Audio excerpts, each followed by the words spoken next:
know that feeling, don't you? The electric spark. But then that one thought comes into place.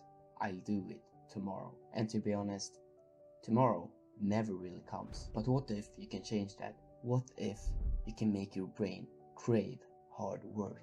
The fastest way to lose discipline from a personal interest is to lose the sight of why you started. Ask yourself this: why am I doing this today? What personal value does this bring me? And don't just think it, write it down, and this will boost your internal drive. What is important is that you have to connect with emotion, the positive feeling of joy, not just the task.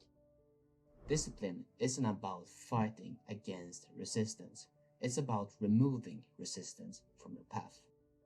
The book Atomic Habits builds on this concept, and it clearly argues that the key to building consistent habits is to make them obvious, attractive, and easy to do. You have to set up your workspace or materials the night before, because the less you have to do to begin, the more likely you are to do it. This bypasses the mental block, so you can actually continue to do your task. One thing that I have seen to be very efficient is to tie an existing habit to a new habit. The existing habit will be a trigger to do the new habit. When we pursue an interest, it's easy to get caught up in the desire for a perfect outcome, but this obsession is not as good as you think. To truly create the work, you must find joy and reward in doing itself, in the messy, imperfect process of growth. Flow is basically when you lose track of time and you just do this simple task.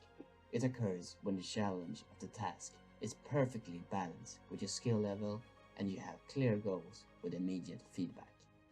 The act itself becomes extremely rewarding. To be even more likely to enter the flow state, you have to create a visual tracking system. It can be a physical habit tracker, a dedicated app, or even just tailing wins in a journal. This creates an internal reward loop, making your brain anticipate the next win. Understanding that the discipline as a marathon, not a sprint, is also very important. When you miss a session or make a mistake, acknowledge it without harsh self-criticism. Even for our deepest personal passions, relying solely on internal motivation can be a heavy burden.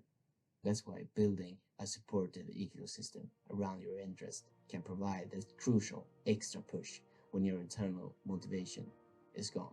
Behavioral economics introduces the concept of commitment devices. They are choices you make in the present to control your future actions, making it harder to quit.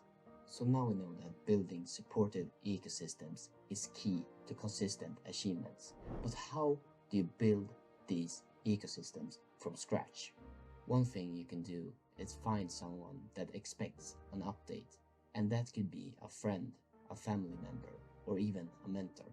These consistent updates can be a powerful motivator for your progress. And another thing you can do is building a group around your interest. The point is, members can push each other to reach those goals. The first component is that you have to clarify your deepest why. Engineering your environment is the second component, and that is to reduce friction and make action effortless. Then embrace the process to find joy in the doing, not just in the perfection. Lastly, building a supportive ecosystem is one of the most important things to make your brain crave hard work. To truly build a life where your time and energy are optimized for your deepest interest, understanding and mastering your money is non-negotiable. That's why the concept of the next video is how to train your brain for financial freedom.